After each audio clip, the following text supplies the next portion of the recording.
Hare Krishna everyone, we're continuing to read The Science of Self-Realization, the book by His Divine Grace, Srila A.C. Bhaktivedanta Swami Prabhupada.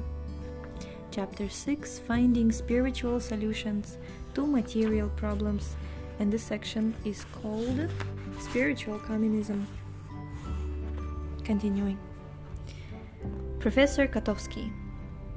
As you know, there are two quite opposite approaches to this problem.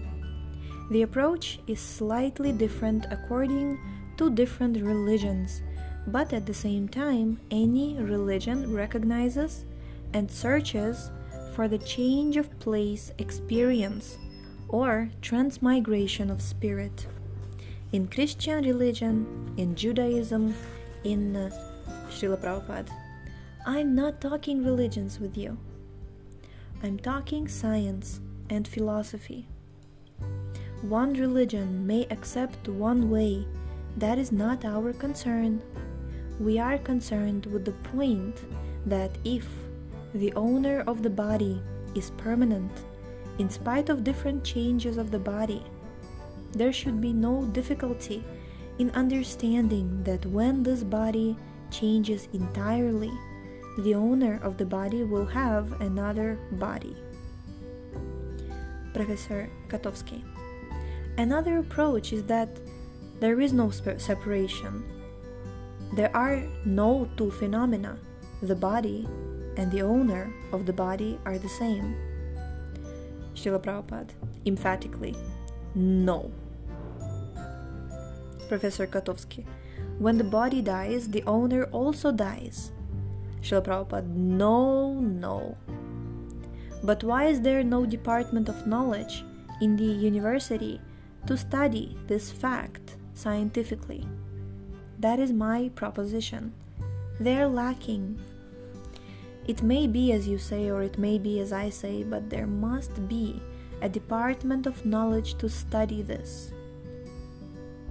Recently, a cardiologist in Toronto, a doctor, has accepted that there is a soul. I had some correspondence with him, and he strongly believes that there is a soul. So there is another point of view. But our process is to accept knowledge from authority. We have Krishna's statement on this subject, and he is authoritative. Krishna is accepted as the authority by all the acharyas. The Bhagavad Gita is accepted by scholarly and philosophical circles all over the world. Krishna says, Dehi nosmin yatha dehe kaumaram yovanam jara tatha dehantara praptir dhiras tatra namuhyati. Quote, just as the soul gives up the childhood body and comes to the boyhood body and then to youth, the soul also gives up this body and accepts another body. Unquote. Bhagavad Gita 2.13. This statement is given by Krishna, the greatest authority according to our tradition of knowledge. We accept such a statement without argument. That is the way of Vedic understanding. Professor Katowski. The difficulty is that our approach is that we do not believe in anything without argument. We can believe only things based on argument. Srila Prabhupada. Yes, that is allowed. That is stated in the Bhagavad Gita 4.34. Tadvidhi pranipatena pariprashnena sevaya. Pariprashna. Argument is allowed, but not in the challenging spirit, but rather with the spirit to understand. Argument is not denied. But as far as Vedic statements are concerned, they are infallible. And the scholars of the Vedas accept them in that way. For example, Cow dung is the stool of an animal. Now, the Vedic statement is that as soon as you touch the stool of any animal, even if you touch your own stool, you are impure and have to purify yourself by taking a bath. According to the Hindu system, after evacuating, one has to take a bath. Professor Katowski: that is quite understandable, hygienic knowledge. Srila Prabhupada: yes. Professor Katowski: yes, that is right. Srila Prabhupada: but in another place it is stated that cow dung, although the stool of an animal, is pure. Even if you apply it to an impure place, that place becomes purified. This is superficially contradictory. In one place, it is said that the stool of an animal is impure, and as soon as you touch it, you have to be purified. And in another place, it says that cow dung is pure. According to our knowledge, it is contradictory. But still, it is accepted by those who are followers of the Vedas. And the fact is that if you analyze cow dung, you will find that it contains all antiseptic properties. Professor Katowski: this I do not know. Srila Prabhupada: yes, one professor in a medical college analyzed it, and he found it full of antiseptic properties. So Vedic statements, even if contradictory, if analyzed scrutinizingly, will prove correct. There may be an exception, but it is accepted, and when scientifically analyzed and examined, it is found to be correct.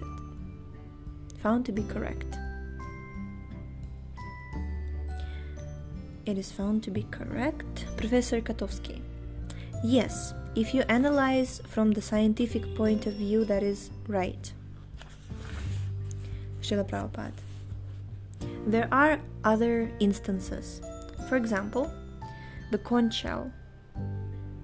The conch shell is the bone of an animal, and according to Vedic instruction, if you touch the bone of an animal, you become impure and you have to take a bath.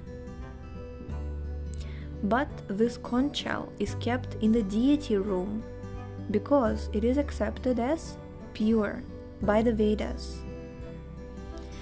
My point is that we accept Vedic laws without argument. That is the principle followed by scholars. If you can substantiate your statements by quotations from the Vedas, then they are accepted. You are not required to substantiate them in other ways. There are different kinds of pramanas or evidences. Proof by Vedic quotation is called Shruti Pramana.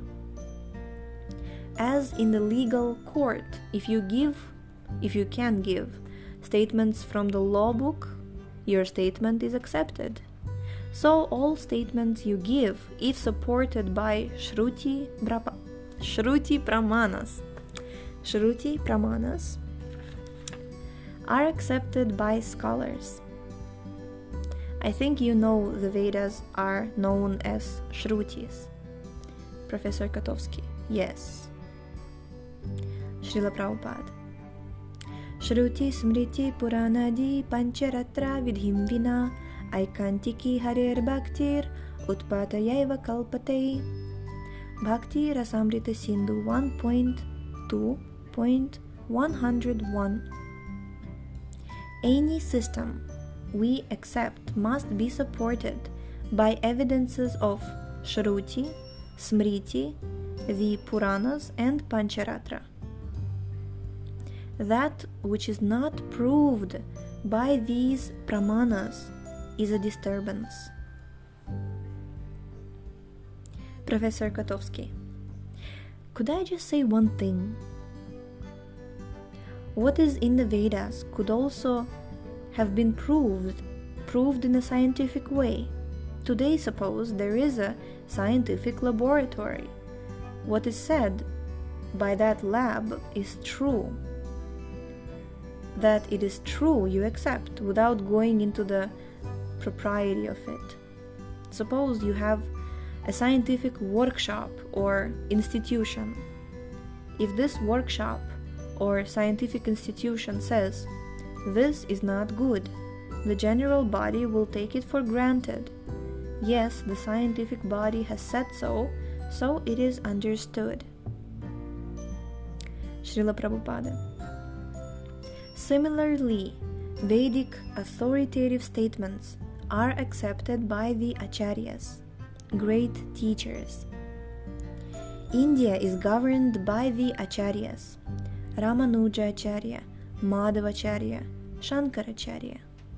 They accept the Vedas, and their followers accept them.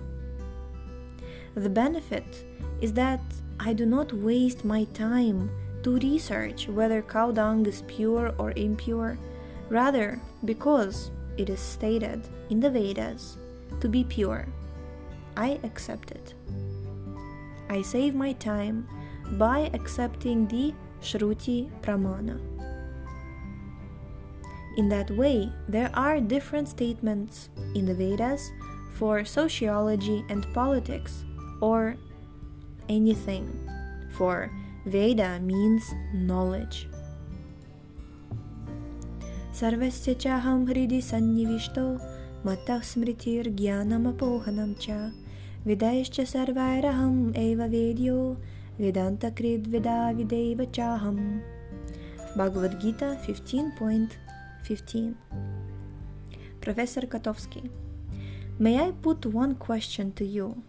Have you many branches of your society in the world? Srila Prabhupada. Yes. Professor Katowski. Where is your main center? And where are the branches of the Krishna Conscious Society? Srila Prabhupada. Of course, I have over 65 branches. Professor Katowski. 65 branches. Srila Prabhupada. Yes. And I have made my main center in Los Angeles. And now we are establishing an important center in Mayapur, the birthplace of Lord Caitanya. Have you been to India? Professor Katowski. 6 or 7 times. Now there is a very difficult situation in Calcutta because of the influx of refugees from Bangladesh. Srila Prabhupada. Yes. But we had our Sankirtan there for 10 days and it was very wonderful. The gathering was no less than 30,000 people daily. They were much interested in hearing our lectures, since we lecture from the Srimad Bhagavatam and the Bhagavad Gita. So people are responding from every part of the world, especially the American boys and girls. They are especially interested. And England, and also Germany and France. From here I plan to go to Paris. What is the name of that place? Disciple. In Paris? Oh, Fontenay Roses? Srila Prabhupada. Yes. They have taken a whole house, a nice house. So our process is very simple. We ask our students to observe 4 prohibitive principles. No illicit sex, no eating of meat, fish, or eggs, no gambling, and no intoxication, including cigarettes, tea, and coffee. One has to obey these principles and chant the Hare Krishna Maha Mantra. And you will find how by this process only these boys and girls are quickly improving. The process is very simple. Besides that, we have books, volumes of books. the Srimad Bhagavatam, the Bhagavad Gita. Throughout all these years, I have written about a dozen 400-page books. Krishna, the Supreme Personality of Godhead, in 2 parts, the Srimad Bhagavatam in 6 parts, Teachings of Lord Caitanya in 1 part, the Nectar of Devotion in 1 part. So we are trying to spread this Krishna consciousness. Krishna is a historical personality, as much as Lenin is a historical personality. Just as you are trying to understand his philosophy, we are trying to understand Krishna's philosophy. Professor Katowski, are there many participants in your 65 branches? Srila Prabhupada, oh yes, more than 100 initiated, and outside there are many. The 100, the 1,000 have accepted the principles, just like these boys. Srila Prabhupada points out to his 2 secretaries. Professor Katowski, but does that mean that these students abstain from normal Western European universities? For instance, can a normal student from one of the various universities who is attending lectures in the normal way also be initiated and admitted to your community? Srila Prabhupada, if you want to live in our community and be initiated, we welcome you. If not, come try to understand our philosophy. Read our books. There are so many books, magazines, questions and answers. Try to understand the philosophy. It is not that all of a sudden a student comes and becomes our disciple. He first of all comes, associates and tries to understand. We do not canvass. He voluntarily says that he wants to be a disciple. Professor Katowski,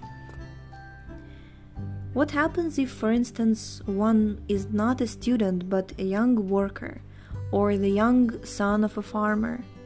Would he renounce his whole life and join your community in a given center? How would he maintain himself in his day-to-day life, in material life? Srila Prabhupada, as I told you, this propaganda is meant for creating brahmanas all over the world, because the brahmana element is lacking. One who seriously comes to us has to become a brahmana, so he should adopt the occupation of a brahmana and give up the occupation of a kshatriya or shudra.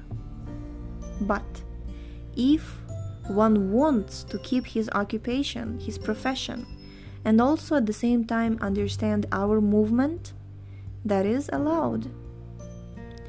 We have many professors following our movement. There is Howard Wheeler, a professor at Ohio State University. He is my disciple. He is continuing with his professorship, but almost all the money he is getting, he is spending for this Krishna consciousness. Grihasthas, those who are in householder life, outside, are expected to contribute 50% of their income for our society, keep 25% for family, and keep 25% for personal emergencies. But Lord Chaitanya Mahaprabhu teaches that it does not matter whether one is a grihastha, householder, or in the renounced order, or a brahmana, or a shudra. Lord Chaitanya says, anyone who understands the science of Krishna becomes my spiritual master. The actual words in Bengali are Kiba Vipra, Kiba Nyasi, Shudra Kene Naya. Do you understand a little Bengali?